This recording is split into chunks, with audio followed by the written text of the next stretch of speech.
اعتبار سے بھی زیادہ تھا. لیکن سیدنا عمر فاروق رضی اللہ تعالیٰ عنہ فرماتے ہیں اللہ کے رسول نے اپنا معجزہ ہمیں پہلے بتا دیا تھا. بدر کا میدان لگنے سے پہلے حضرت عمر فرماتے ہیں کہ اللہ کے رسول صلی اللہ علیہ وآلہ وسلم نے مجھے بلایا اور بلا کر کے وہاں بدر کے میدان میں لے گئے اور فرمایا عمر یہاں پر ابو جہل کی لاش تڑپے گی, یہاں پر عتبہ کی لاش تڑپے گی, یہاں پر شیبہ کی لاش تڑپے گی, یہاں پر ابی بن خلف کی لاش تڑپے گی, جو بڑے بڑے کافر تھے. حضرت عمر نے کہا اللہ کے رسول صلی اللہ علیہ وآلہ وسلم نے فرمایا کہ یہاں پر مشرکین اور کفار کی لاش تڑپے گی. یہ بھی اللہ کے پیغمبر کا معجزہ تھا. اب جب وہاں اللہ کے رسول اپنے ان 313 نہتوں کو بے ساز و سامان والوں کو لے کر کے گئے, آگے مشرکین جو تھے نا کفار مکہ, انہوں نے بدر کی جو زمین تھی نا محفوظ چٹیل میدان جو تھا اس کے اوپر قبضہ کر لیا تاکہ بھئی ہمیں لڑنے میں پریشانی نہ ہو. اور جو صحابہ کرام کے لیے جگہ چھوڑی وہ ریت کے ٹیلے تھے, ریت کے ٹیلے جہاں پر آدمی چل نہیں سکتا, چلے بھی صرف تو پاؤں پھنس جاتے ہیں. تو وہاں گھوڑے کیسے چلیں گے؟ صرف 2 گھوڑے تھے اور 8 زرہیں تھیں, 6 تلواریں تھیں اور تعداد کتنی ہے؟ 313 کی تعداد ہے. ادھر 1000 کا لشکر ہے اور ان کے پاس گھوڑے بھی کافی تعداد میں ہیں, اونٹ بھی کافی تعداد میں ہیں اور باقی زرہیں, ڈالیں, تلواریں, نیزے وہ بھی کافی تعداد میں ہیں. تو اللہ کے رسول صلی اللہ علیہ وآلہ وسلم نے جب اس جنگ کے منظر کو دیکھا نا, اللہ کے رسول کی آنکھوں میں آنسو آ گئے. اللہ کی طرف متوجہ ہو کر کے کہنے لگے کہ یا اللہ تیرے دربار میں اپنے 313 نہتوں کو لے کر پہنچ گیا ہوں. اور سیدنا حضرت ابوبکر صدیق رضی اللہ تعالیٰ عنہ اس حدیث کے راوی ہیں, فرماتے ہیں کہ جمعہ کی رات تھی, 17 رمضان المبارک کی رات تھی. آگے آنے والا دن جمعہ کا دن تھا اور آنے والا 17 رمضان کا دن تھا. جمعہ کی رات ہے, 17 رمضان المبارک کی رات ہے. اللہ کے پیغمبر کے لیے ایک خیمہ لگا دیا گیا, چھپر نما بنا دیا گیا خیمہ.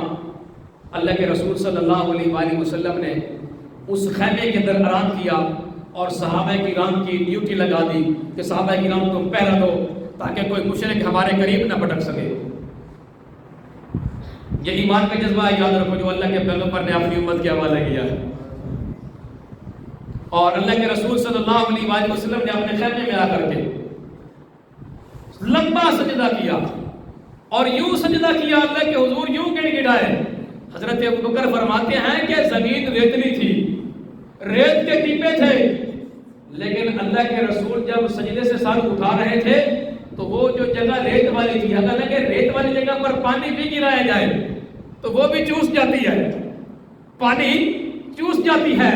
لیکن حضرت ابوبکر صدیق فرماتے ہیں کہ جب اللہ کے رسول نے وہاں سے سر سجدے سے اٹھایا تو میں دیکھ رہا تھا کہ اللہ کے رسول کی آنسو وہاں بہ رہے تھے. اتنے اللہ کے رسول نے آنسو بہائے تھے اللہ کی بارگاہ میں, اللہ کی چوکھٹ پر. اللہ کے رسول نے اپنی امت کو پیغام دیا کہ جب مشکل وقت ہو تو کسی اور چوکھٹ پر جانے کی بجائے اللہ کی چوکھٹ پر سر سجدے میں رکھ کر کے دعا مانگو. اللہ اپنے بندوں کی پریشانیاں دور کرتا ہے. اور پھر اللہ کے رسول نے یہ دعا کی کہ یا اللہ, تفصیلات میں نہیں جاؤں گا, نقطہ نظر پیش کروں گا. اللہ کے رسول نے فرمایا یا اللہ میں ان 313 کو لے کر آ گیا ہوں تیرے دربار میں, تیری چوکھٹ پر, تیرے حضور, جن کے جسم پر کرتے نہیں ہے, جن کے پاؤں میں جوتا نہیں ہے, جن کے ہاتھ میں تلواریں نہیں ہے, جن کے پاس جنگی سامان نہیں ہے, جن کے پاس سارا سامان نہیں ہے, یہ بغیر سامان کیا گئے, یہ بغیر کپڑوں کیا گئے, یہ بغیر تلواروں کیا گئے, یہ بغیر نیزوں کیا گئے. یا اللہ لانا میرا کام تھا, ان کو کامیاب کرنا تیرا کام ہے. اللہ کے رسول یوں دعا کر رہے ہیں. اور پھر اللہ کے رسول نے یوں بھی اگلے جملے فرمائے, سیرت کی کتابوں میں درج ہیں, تاریخ کے اوراق میں درج ہیں. اللہ کے رسول نے فرمایا یا اللہ اگر یہ نہ رہے تو پھر تیرا اسلام نہیں رہے گا, تیرا نام لینے والا کوئی نہیں ہوگا, تیرے دین کا نام لینے والا کوئی نہیں ہوگا, تیرے قرآن کو پڑھنے والا کوئی نہیں ہوگا. کہ میں یہ بچ کے گئے تو دین بچ جائے گا، یہ بچ گئے تو قرآن بچ جائے گا، یہ بچ گئے تو لا الہ الا اللہ بچ جائے گا، یہ بچ گئے تو محمد رسول اللہ بچ جائے گا۔ اگر یا اللہ یہ نہ رہے تو پھر تیرا دین نہیں رہے گا، یہ زندہ رہے تو اسلام زندہ رہے گا۔ اللہ کے رسول نے یوں دعا کی، اور پھر اللہ نے اپنے پیغمبر کی دعا کو یوں قبول کیا، وَلَقَدْ نَصَرَكُمُ اللَّهُ، اللہ نے اپنی غیبانہ مدد نازل فرمائی۔ کیسے مدد نازل فرمائی؟ اللہ نے کہا جبرائیل میرے عرش کو چھوڑ دے، آسمان کو چھوڑ دے، سدرہ کو چھوڑ دے، یا اللہ کرنا کیا ہے؟ اللہ نے فرمایا ملائکہ کا لشکر لے کر کے میرے محبوب کی خدمت میں پہنچ جا۔ اور پھر یہ فرشتوں کا لشکر آیا۔ اللہ کے رسول نے فرمایا کئی ہزاروں کی تعداد میں فرشتے آئے، جن کو صحابہ کرام نے کم دیکھا لیکن مشرکین نے زیادہ دیکھا۔ مشرکین نے زیادہ دیکھا، وجہ کیا تھی کہ مشرکین کے اوپر اللہ روب جمانا چاہتا تھا کہ تمہارے پلے کا کبھی نہیں یاد رکھو، تسی باہمیں دنیا دی طاقتیں لے کے آ جاؤ، دنیا دی جتنی بڑی آپ طاقتیں لے کر کے آ جاؤ، لیکن جو طاقت اللہ نے لا الہ الا اللہ میں رکھی ہے وہ کسی اور طاقت میں نہیں رکھی، یاد رکھو، کسی اور چیز میں وہ طاقت نہیں رکھی۔ جو لا الہ الا اللہ کے اندر طاقت ہے، اپنی بات کو سمیٹ رہا ہوں، بہرحال تفصیلات میں نہیں جاؤں گا۔ صبح ہوئی، جنگ کا میدان سج گیا، تو جنگ کے میدان کے اندر جو اللہ کے رسول نے جھنڈا بنایا، نقطہ نظر دے رہا ہوں بھائی صاحب، نقطہ نظر، اللہ کے رسول نے جو جنگ کے اندر جو اللہ کے رسول نے پرچم بنوایا، وہ پرچم کوئی اور نہیں تھا، وہ جھنڈا کوئی اور جھنڈا نہیں تھا، بلکہ وہ پرچم اور جھنڈا میری اور آپ کی ماں ام المومنین حضرت امی عائشہ صدیقہ رضی اللہ تعالی عنہا کا دوپٹہ تھا۔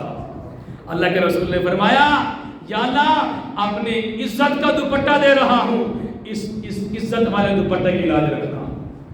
اور اس دوپٹے کا تذکرہ اللہ نے قرآن میں کیا ہے، سورۃ النور کی آیات پڑھ کے دیکھ لینا، تفصیلات میں نہیں جا رہا، 18ویں پارے میں۔ اب یہ پرچم کس کے ہاتھ میں دیا؟ حضرت علی کے ہاتھ میں دیا۔ حضرت علی کو فرمایا کہ یہ پرچم لے جا۔ حضرت علی نے بدر کی سرزمین پر امی عائشہ کا پرچم دوپٹہ لہرا دیا، وہ دوپٹہ لہرا کر کے مشرکین کو للکارا۔ کیسے للکارا؟ کہ میدان کے اندر 3 کافر کود پڑے، 3 کافر، ابی جہل اور اس کے ساتھ 2 اور کافر تھے، انہوں نے آ کر کے للکارا کہ کون ہے جو ہمارا مقابلہ کرے۔ اللہ کے رسول صلی اللہ علیہ وآلہ وسلم نے انصار کو بھیجا، بلکہ ابھی اشارہ کرنے سے پہلے انصار کود پڑے کہ یا رسول اللہ ہمارا کام ہے، آپ حکم فرمائیں، کیونکہ اللہ کے رسول کا اشارہ کس طرف تھا؟ انصار کی طرف تھا نا، انصار کی طرف تھا، تو انصار مہاجرین سے پہلے کود پڑے کہ یا اللہ ہم ہم کافروں کا مقابلہ کریں گے۔ اب جب انصار کود پڑے، ابھی جہل نے پوچھا تم کون ہو؟ کہا انصار ہے، کہا تم واپس چلے جاؤ، ہم آپ کا مقابلہ نہیں کریں گے، ہم اپنے بھائی مہاجروں کا مقابلہ کریں گے جو مکہ چھوڑ کر کے آئے ہیں۔ اب یہ واپس آ گئے، اللہ کے رسول کو بتایا، اللہ کے رسول نے پھر اپنے چچا سید الشہداء، سبحان اللہ کی بات، سید الشہداء حضرت امیر حمزہ رضی اللہ تعالی عنہ کو بھیجا، ان کے ساتھ شیر خدا سیدنا علی المرتضیٰ کو بھیجا، اور ان کے ساتھ جو ہے حضرت عبادہ ابن حارث رضی اللہ تعالی عنہ تیسرے صحابی کو بھیجا۔ یہ 3 صحابی گئے، اور جنگ بدر کی سرزمین پر جو سب سے پہلا کافر مارا گیا وہ کسی اور صحابی کے ہاتھوں سے نہیں مارا گیا، شیر خدا حضرت علی کے ہاتھوں سے مارا گیا۔ سب سے پہلا جو کافر جنگ بدر کی سرزمین پر مارا گیا حضرت علی کے ہاتھوں سے مارا گیا، اور پھر حضرت علی نے کہا حل من مبارز، یہ اس وقت کا یہ مقولہ تھا، یعنی جب للکارا جاتا تھا حل من مبارز، کون ہے میرا مقابلہ کرنے والا؟